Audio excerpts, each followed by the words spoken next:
Welcome to Under the Hood Podcast. In this podcast, we pop the hood and give you an inside look at the hows and whys of our ministry here at Cornerstone Church. I'm Michael Nave, your host.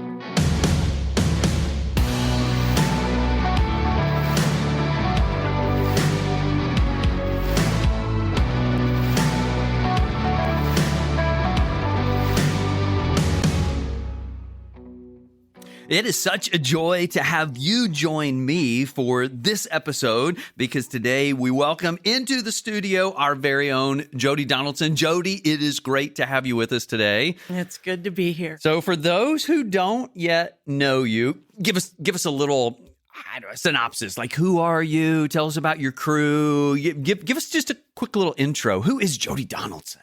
Okay. Well, I'm originally from South Dakota. So when I met my husband, Jeff, we moved around, and one time we were in Georgia, North Carolina, and then we landed here in Southern Illinois in 2001. And we had never been to Marion, Illinois in our life. And so when we drove in that day, it's like, well, this is where we're living. And we stayed in the Drury Inn for 2 months till we found our house. And then after that, we moved in, and we thought, oh, maybe we'll be here 5 years or so, right? Something like that or less. And then we started having kids. We have 2 kids, Isaac and Sydney. Isaac's 20 and Sydney's 18. And it was evident that as we stayed here and the kids started school, and we were just going to have a hard time leaving Cornerstone at the time. So we tended to be more open-minded about maybe staying longer. Right. Well, the kids just kept growing up. Then we got to the age we didn't want to take them out of school here. They were comfortable, had friends that were, getting into life here in Southern Illinois with us. So we stayed. And so we've been here. In Southern Illinois, we've been here 23 years in November. Wow. Isn't it interesting how that happened? So Jodi, today, what you give to us is this really incredible opportunity to look back. So let's go back there, like back 23 years. As you give us this perspective, 23 years, and also you're the longest tenured staff person here at Cornerstone. So take us all the way back, because here's what I found. You can learn a lot about a person, about a family, about an organization, yes, a church, by looking back and saying, oh, that's how it all got started. So you guys roll into Marion. About what year would that have been? 2001, November. Okay, so November of 2001. When did you first show up at Cornerstone? Okay, so we had gone to another church to try churches out and find our fit. And we were in there, and we just felt like, we said to, I think it was a family pastor, where are all the kids? And we didn't have kids at the time, but we were obviously thinking about it. And he said, you may want to go check out Cornerstone. Okay. Well, then we had kenneled our dog at another person's home, and we were talking about churches. She didn't even go to Cornerstone, but she said, you may want to check out Cornerstone. Oh, we got a pattern here. Yes. Yeah. So Jeff and I are like, well, let's go check out Cornerstone. So I hadn't found a job yet, and I went over to the old location on Bainbridge. Bainbridge, yes.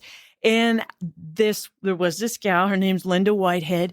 She said, well, let me show you around the church. Of course, Bainbridge was a lot smaller than where we're at currently. So we walked around, and she says, you should come up back for service. So we did that following week. I think it would have been December, something like that of 2001. Okay. So and then we left for Christmas, and then we came back in January in 2002 and started right in. I mean, this is where we landed, and that's where we still are. So we got to come back to that Bainbridge, and you and I officing at Bainbridge. We'll come back to that in just a second. Give us a first memory of Cornerstone. You got the tour, then you came back, went to a service. What stood out to you back then? The people were so welcoming. I mean, it felt like we had landed in the middle of the Midwest and the Southern hospitality of the world. It was, people weren't standoffish like they can be up north. They were welcoming. They were like embracing. I remember families just having us over to eat right Yes. away and wanting to get to know us. And it was just that warm welcome since we didn't have family here, being Yes. mom and dad. My mom and dad were in South Dakota, and Jeff's mom and dad were also in South Dakota at the time. So yeah, it was really neat to have that feeling of belonging. To have family, belonging, welcomed. Oh, what a beautiful thing. Okay, so late 01, first visit to Cornerstone. And as I said, you're the longest tenured staff person. So how soon did you come on staff, and how did that happen? It was so crazy because I had worked for SIH when we first got here. I found a job in marketing. And then when our son Isaac was born, I quit working and stayed home until after Sydney was 1. Okay. So from 2003 to 2006, I was at home with them. But there was a point in time where the position had come open, the finance, doing the bookkeeping and secretary stuff came open. And I thought, man, I would really like to do that. Well, it wasn't God's timing. Okay. And so that didn't work out. Well, then a year and a half later, so that would have been like late 2004. Yes. So in March of 2006, the position came open again. And I was like, you know what? I think I'd really like to do that. Yes. Well, Eddie Poland, the previous pastor to Michael, had me in his office. He said, let's have an interview. And from that point forward, it was like, I've been doing this position since March of 2006. Now, granted, I started 12 hours. Right.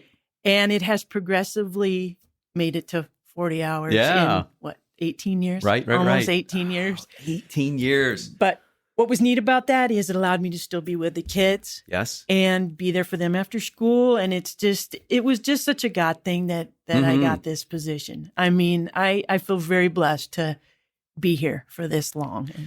Well, we are blessed to have you in this seat, doing what you do. And I have seen that pattern happen, as you have as well, to see someone who gets involved in our church and then years later ends up on our team, doing ministry. And sometimes for people, as they least expected, to be working for a church and doing what they do, doing what you're gifted at with finances, and bringing that to the church. Now, on Bainbridge Trail, there's an awesome church called The Journey of Southern Illinois. And they have made where we used to have church a wonderful facility. But there was back in the day that you and I officed in an office that, well, it was nasty, Jodi. Like back in the day, that thing was nasty. Now they took it down. So Journey, it no longer exists. What do you remember about that place where we officed? Well, it was around, 1,200 square feet, maybe. And yes, it was small. It was small. And we squeezed in there. I'll tell you what, we made a space. I'm surprised we didn't have lofts, but we made it happen. But back in that day, I shared an office with Robin Tarleton. And one day she walked in and here was a mouse standing on the garbage can, ready to jump onto our desk. And it did. And it ran around and had a heyday. And so that is one small memory. And then it was a unspoken rule that if you needed to go to the restroom, you go to the church, not be in the office to use a restroom at times because it was very small. It was small, tight, not very private, shared with all. Yeah. You could hear everything. Yeah. Anyway, those were some of my first memories, and it was not very insulated. So it got chilly and hot. Yes. Hot in the summer, cold in the winter. Yeah, absolutely. So as you look back, and we have those fun memories of an icky kind of office for a while.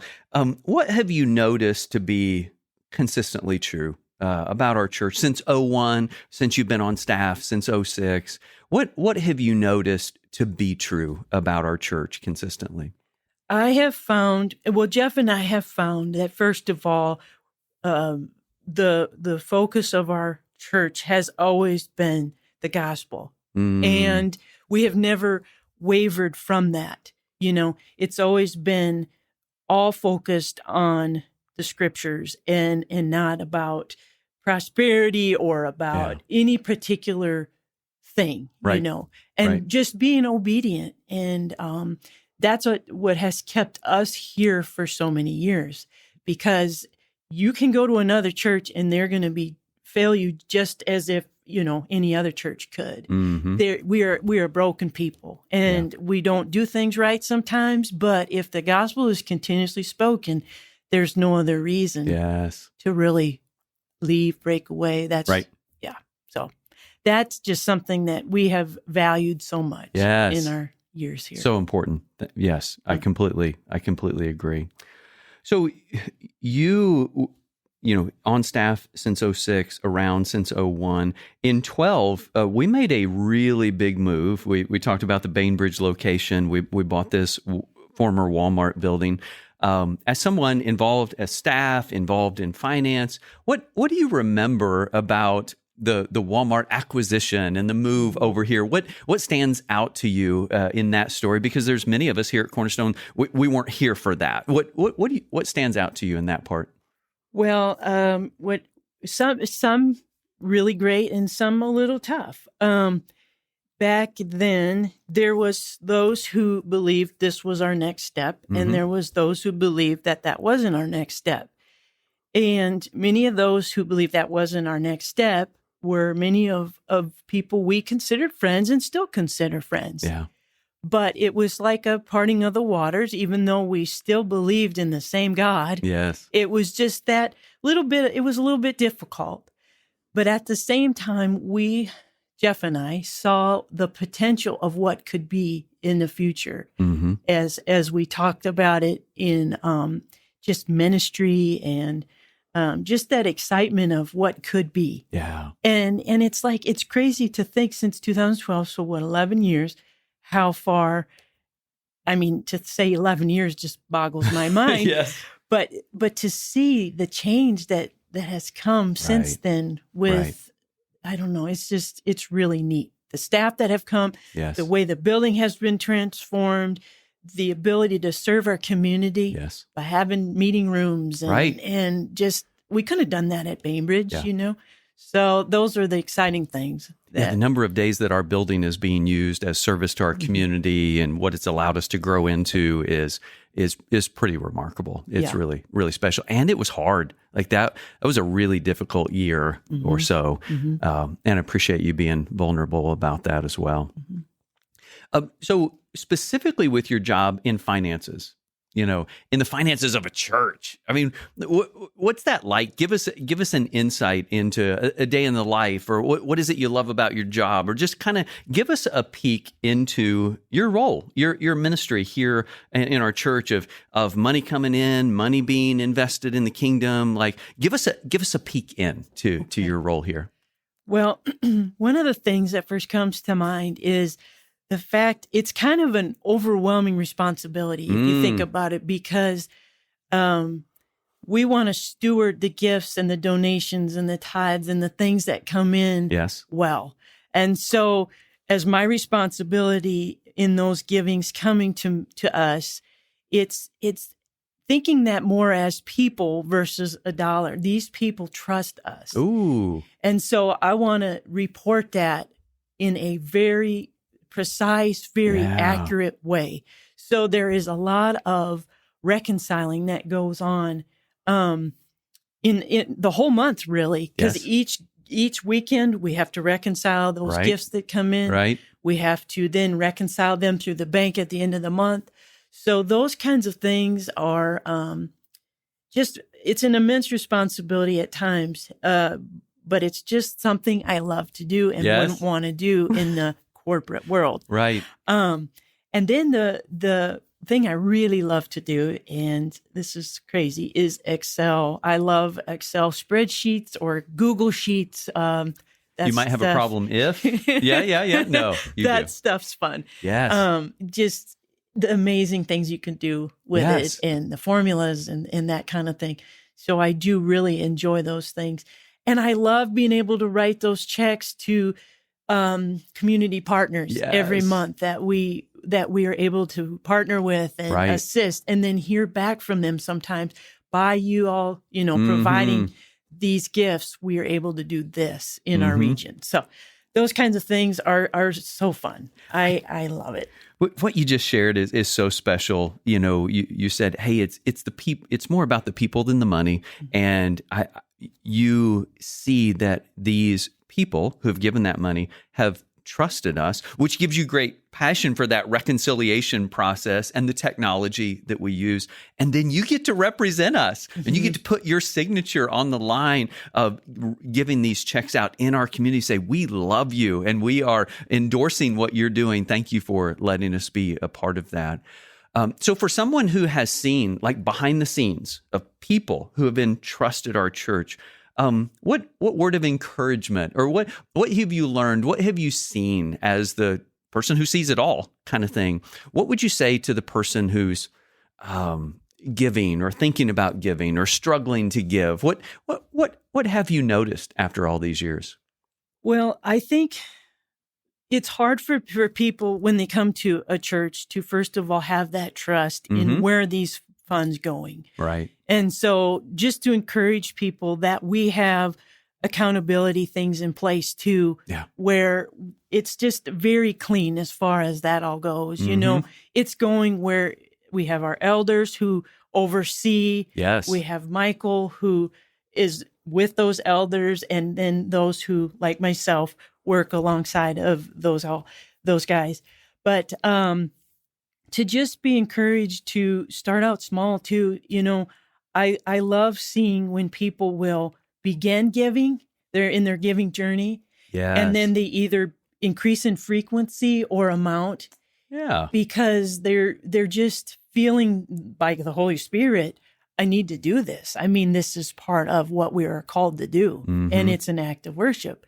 And so just encouraging people that, don't think about it as, I mean, sometimes it's like thinking about it as a mortgage payment. It's not, it's something you have to pay. And it's just, but it should be before the mortgage, and just getting to the point where you feel like, okay, this is where we want to partner with Cornerstone. And I really appreciate how you shared that piece of, hey, it's part of our lives. It's part of our devotion to God. And what a joy it is for you to see somebody start small. You know, just like a time of worship, a daily time with God, or a time of prayer. When you're starting out, start small, like just a little bit, 2-minute time or whatever it might be. And to say, yeah, you can do that with your finances as well. Because if we're not careful, we get in that place of like, well, I could never tithe, or I could never give that. But to start small and then to practice that giving muscle, that discipline, and then to increase frequency or amount as you grow in that. And thank you for being that person of integrity at the hub of the wheel of our accounting that ensures that everything is reconciled every month and reported to our elders to say, yes, everything went where we said it would go. Thank you for your insight on that. Let's jump over to the staff side. Like, what have you seen in 18 years of our staff? What have you noticed? Wow. Well, I just love how God has brought people here for different seasons of our church.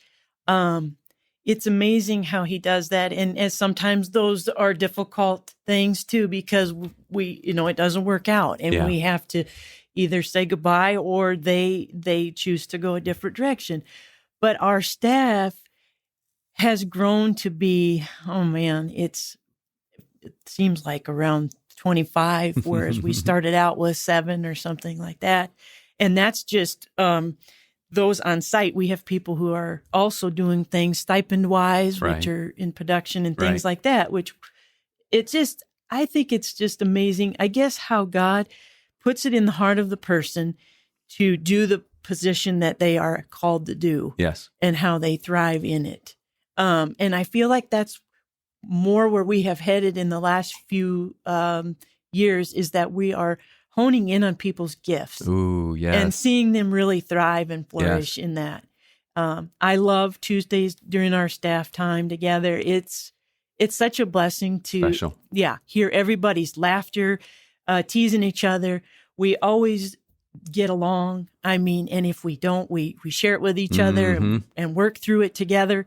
So it's just neat to see that we are really growing in maturity as far as a staff as we go forward, because we're learning how to be leader, like some of us, better leaders, or So after 18 years, who would you say is the best staff person? Your favorite, the funniest? Okay.